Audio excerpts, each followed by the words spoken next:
Bir tavafuk olarak, güzel bir tavafuk olarak yine 7 Ekim diyen herkese yönelik böyle bir alçaklığa girişti. Evet, olmayı o kardeşlerimize nasip etmeyecek çünkü onlar izzetlidirler.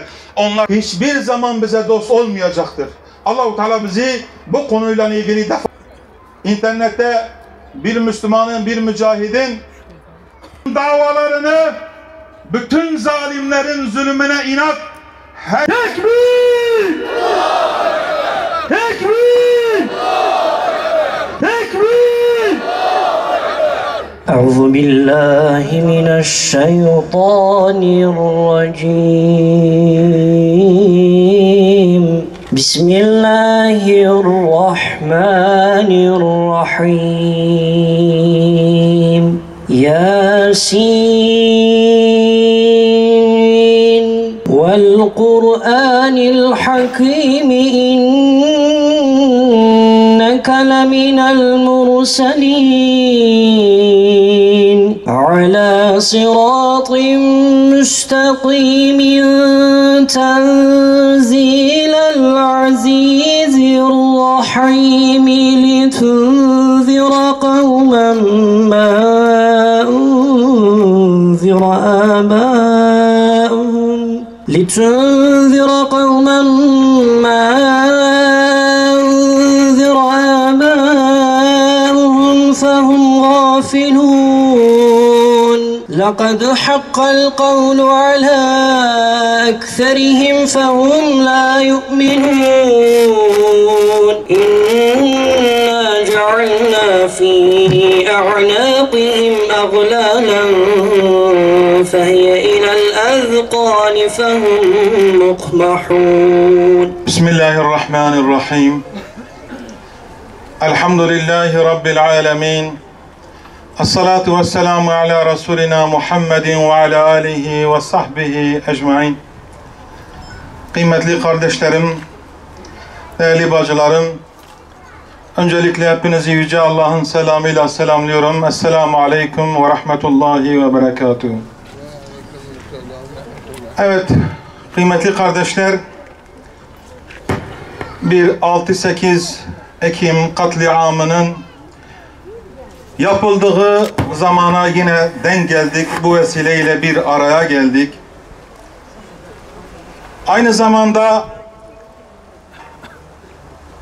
bir tavafuk olarak, güzel bir tavafuk olarak yine 7 Ekim Aksa tufanının olduğu döneme de denk geldik. Dolayısıyla 6-8 Ekim katliamı ile 7 Ekim Aksa tufanı arasında çok ciddi benzerlikler vardır.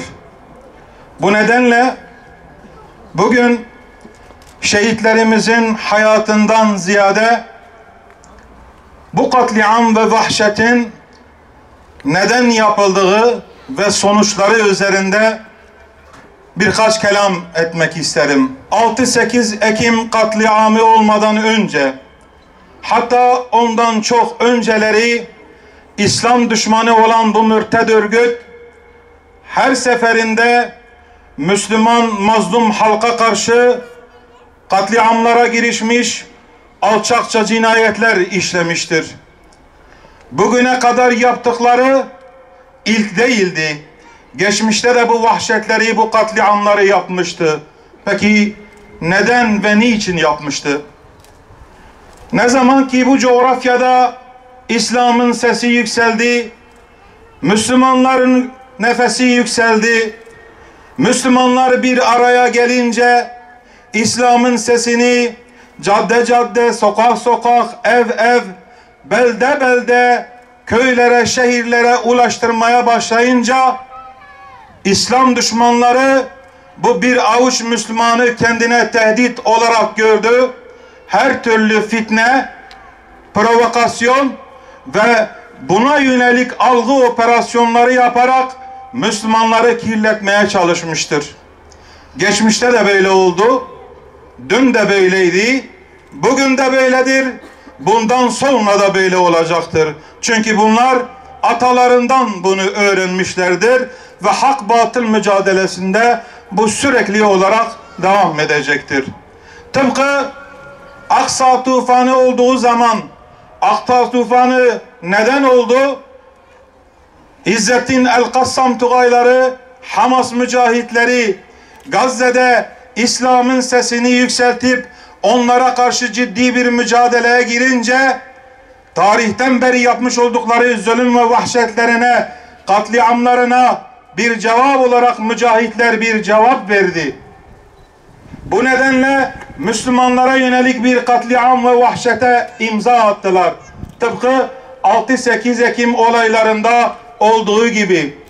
6-8 Ekim'den önce Müslümanların günlük hayatında, Müslümanların yaşam tarzında, Müslümanların sosyal hayatında, ekonomik hayatına ciddi manada etki etmek isteyen bu zalimler en son olarak da bu bir avuç Müslümanı kendilerine hedef alarak kurban eti dağıtan bu kardeşlerimizi vahşi bir şekilde paramparça ettiler. Değerli kardeşlerim, onların beslendikleri Siyonizm, emperyalizm aynı anlayışa sahip oldukları için yine Gazze'ye bakıyoruz. Aynı şekilde kardeşlerimizi paramparça ettiler. Aynı şekilde Müslümanlara karşı katliam ve vahşetlere imza attılar. Aynı amaca hizmet ediyorlar. Ve bunlar, bu bölgedekiler onların minik yavrusu olduğu için onların izinden giderek aynı vahşetlere ve katliamlara imza atıyorlar. Peki sadece bununla mı yetindiler? Nasıl ki büyük şeytan Amerika ve onun habis çocuğu İsrail Gazze'de taş üstünde taş bırakmadıysa Müslümanların mabetlerine, Müslümanların inancına, Müslümanların örtüsüne, Müslümanların kutsallarına yönelik bir vahşete imza attıysa işte bu mürted örgüt de 6-8 Ekim olaylarında Müslümanların camilerine, Müslümanların derneklerine ve Müslümanım diyen herkese yönelik böyle bir alçaklığa girişti. Evet, biz Gazze'deki ile buradaki olan vahşeti bir noktada kıyaslamıyoruz. Fakat bir benzerlik var değerli kardeşlerim. Eğer o gün onlar fırsat bulsalardı ve hepimiz bunu çok yakinen biliyoruz. Vallahi ellerinde imkan olursa onlar Gazze'de o cinayeti işleyen Siyonistlerden hiçbir farkları yoktur. Sakın ha gardımızı düşürmeyelim. Sakın ha zalimlerin, hainlerin, İslam düşmanlarının süslü söylemlerine kanmayalım. Eğer o gün onlar ciddi manada bir katliam yapamadılarsa o gün bir avuç Müslümanın izzetli duruşundan kaynaklanıyordu. Yoksa eğer fırsat bulsalardı, imkan bulsalardı ve karşılarında onlara boyun eğen Müslümanları görselerdi, vallahi onlar da yine taş üstünde taş bırakmaz, Müslüman bacılarımızın örtülerine el uzatır, yine sakallı kardeşlerimizi, Müslüman bir hayat tarzını sürdüren kardeşlerimizi şehit ederlerdi. Nitekim yaptılar da. Değerli kardeşlerim, benzerliklerimiz var dedik. O gün bizler yapayalnızdık. Müslümanlar olarak bu coğrafyada Müslümanlara yönelik bu vahşet ve katliamı yapanlar karşılarında bir avuç Müslümanı gördü. Fakat bu bir avuç Müslüman sahipsizdi. Allah'tan başka hiç kimsesi yoktu. O gün dinini satanlar, o gün ahlakını satanlar başlarını kuma gömmüşlerdi. Tıpkı bugün Gazze'de yapılanlar gibi bugün Gazze'deki kardeşlerimiz de yapayalnızdır. Bugün onların Allah'tan başka hiç kimsesi yoktur. Lakin biz o gün bunu çok iyi gördük ki hakiki manada iman edip zalimlere, zulme, tuğyana, kafirlere karşı baş kaldıran, onlara boyun eğmeyen müminler her zaman için Allah'tan başka onların hiçbir yardımcıları yoktur. Onun için şunu hiçbir zaman unutmamamız lazım.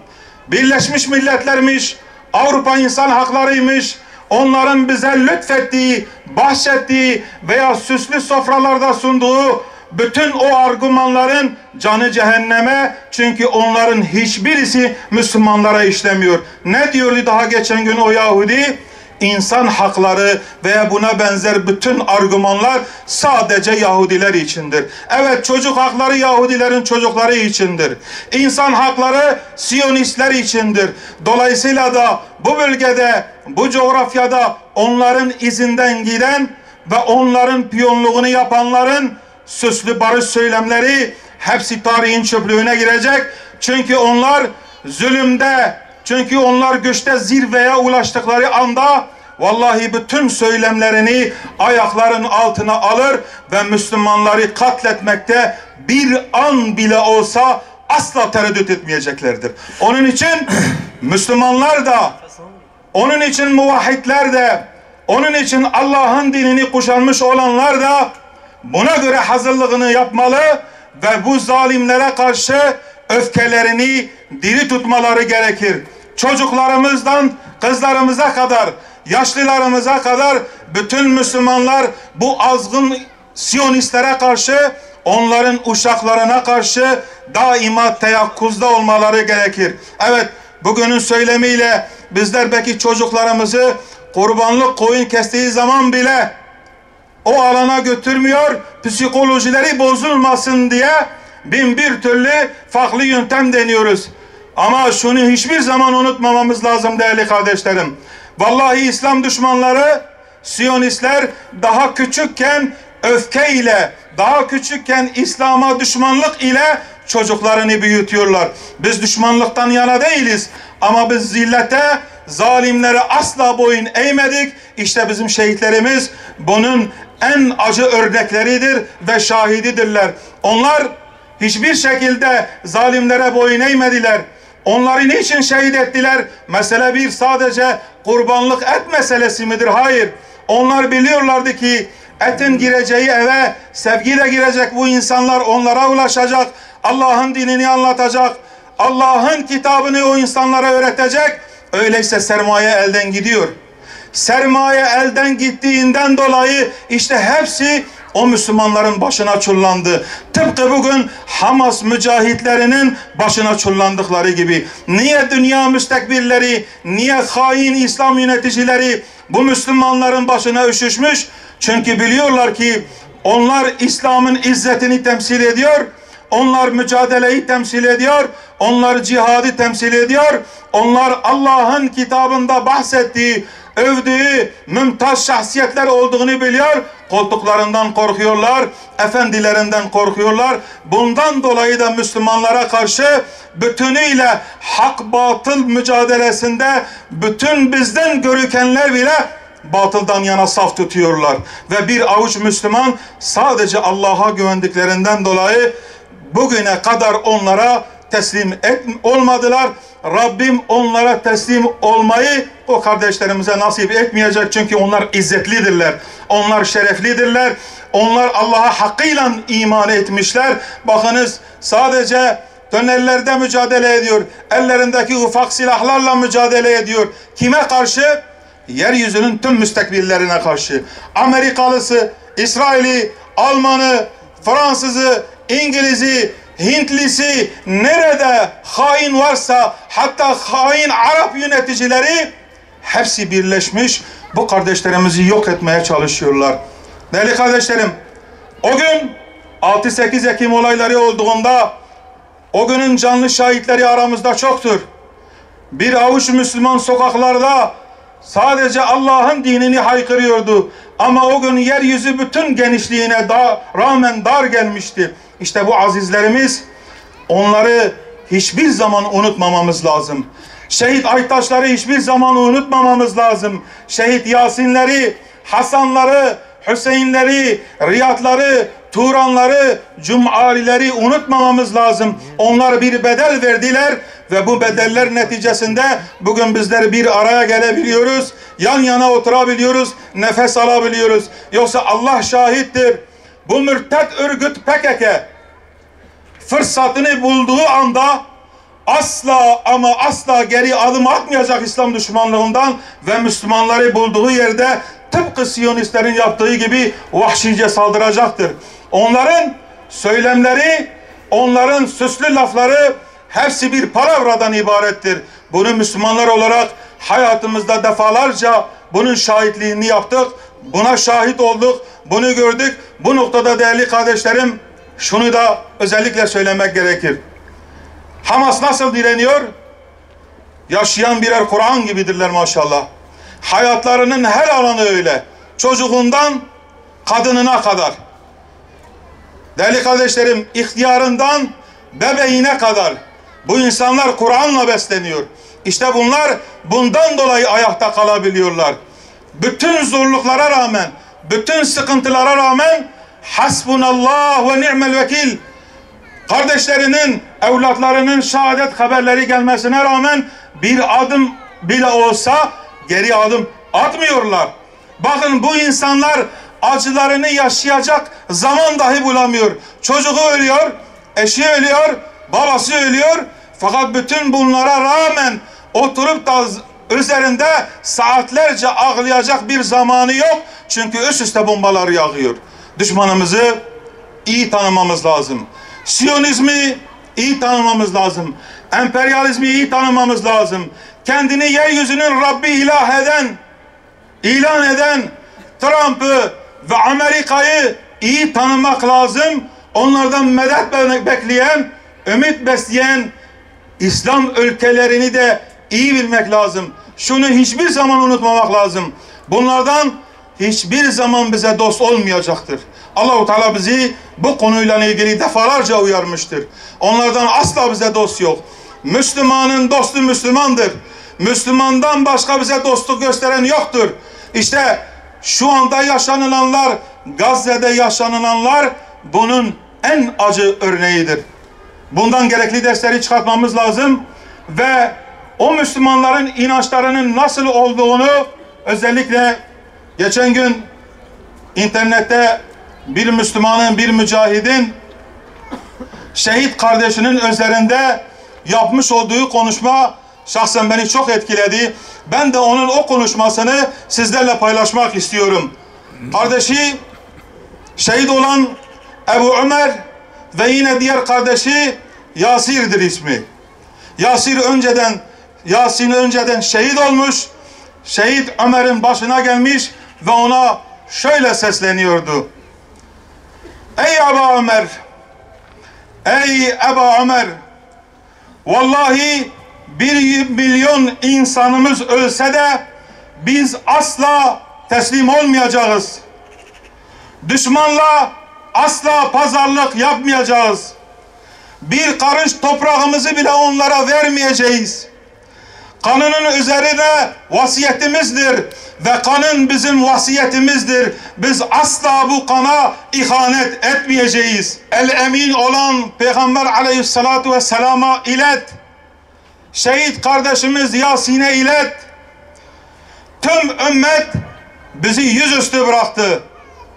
Tüm ümmet bizi yüzüstü bıraktı.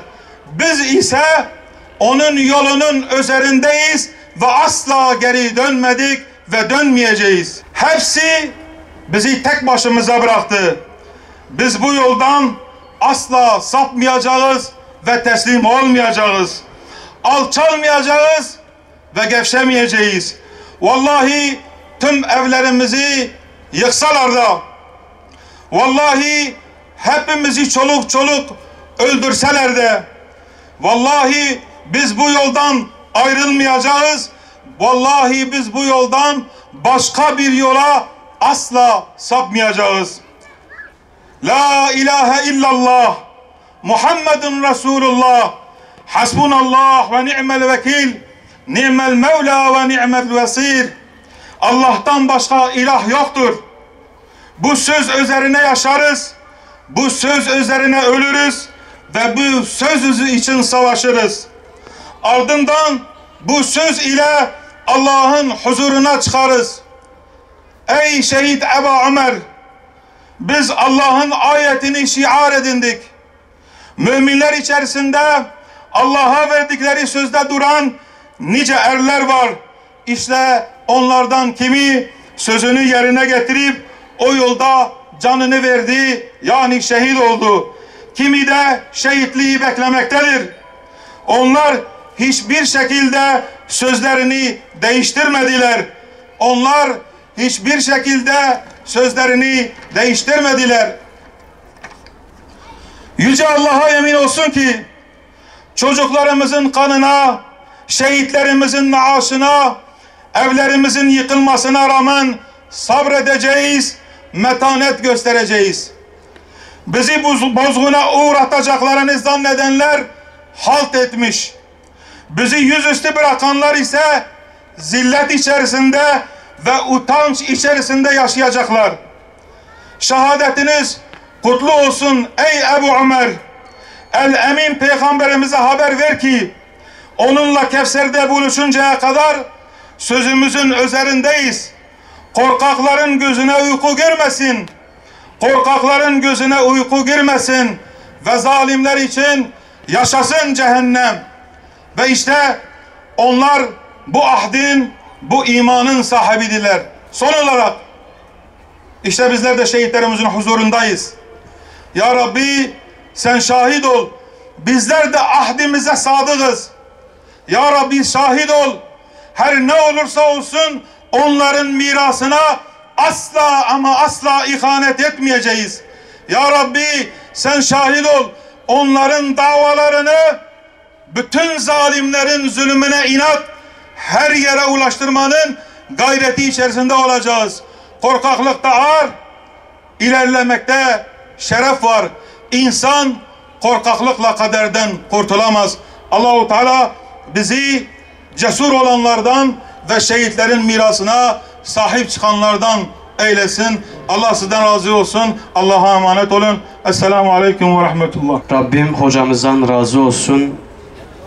Ağzına, yüreğine sağlık. Değerli misafirler, şimdi de dualarını etmeleri için Molla Hüseyin İnci'yi mikrofona davet ediyoruz. Buyurun selam. Euzubillahimineşşeytanirracim. Bismillahirrahmanirrahim. Elhamdülillahi Rabbil alemin. Ve salatu ve selamu ala Resulina Muhammedin ve ala alihi ve sahbihi ecmain. Ey göklerin ve yerin Rabbi, ey her şeyin tek sahibi, her şeyin dizgini elinde olan, kalpleri birleştiren, dertlere devalar indiren, zulme karşı hakkı ve adaleti üstün kılan Yüce Rabbimiz, sen ki Firavun'un karşısında Hazreti Musa'yı yalnız bırakmadın, Nemrud'un ateşinde Hazreti İbrahim'i korudun, Ashab-ı Kehf'i mağarada Hazreti Yunus'u balığın karnında unutmayan sensin. Gazze'deki kardeşlerimizi de sen unutma Allah'ım. Gazze'de sabaha uyanamayan çocuklara, soğukta titreyen bebeklere, açlıkla boğuşan annelere, şehitlerini kefensiz toprağa veren babalara, yardım çığlıkları arşa yükselen insanlara rahmetinle muamele eyle. Mazlumun yanında duranlardan eyle bizi. Sadece izleyen değil, elinden geleni yapan, susmayan, korkmayan, adalet için haykıran kullarından eyle. Dualarımızı sadece Gazze için değil, zalimlerin zulmü altındaki tüm coğrafyalar için yükseltiyoruz. Ey güç ve kudret sahibi, bizi ve neslimizi zalimlere karşı dimdik duranlardan eyle. Kalbimizi korkudan değil, imanla titreten kullarından eyle. Dünya menfaati için değil, mazlumun duası için çalışanlardan eyle. Ey Rabbimiz, sana sığındık. Sadece sen bilirsin içimizdeki yangını. Sen görürsün Gazze'deki acıyı. Biz aciziz. Sen her şeye kadirsin. Bu dualarımızı kabul eyle Allah'ım. Bize de hakkın yanında olma, zulme karşı durma cesareti ver. Ve bir gün Gazze'de çocuklar yeniden gülünceye, o topraklara barış ve adalet hakim oluncaya kadar bizi bu davadan geri koyma Allah'ım. Allah'ım zalimlere fırsat verme. Fitneye sebep olanları Kahhar isminle kahreyle. Adalete hakim, merhameti yaygın, vicdanı diri kıl bu topraklarda. Birlik ve beraberliğimizi daim eyle. Bu milleti zalimin karşısında dimdik, mazlumun yanında gür sesli eyle.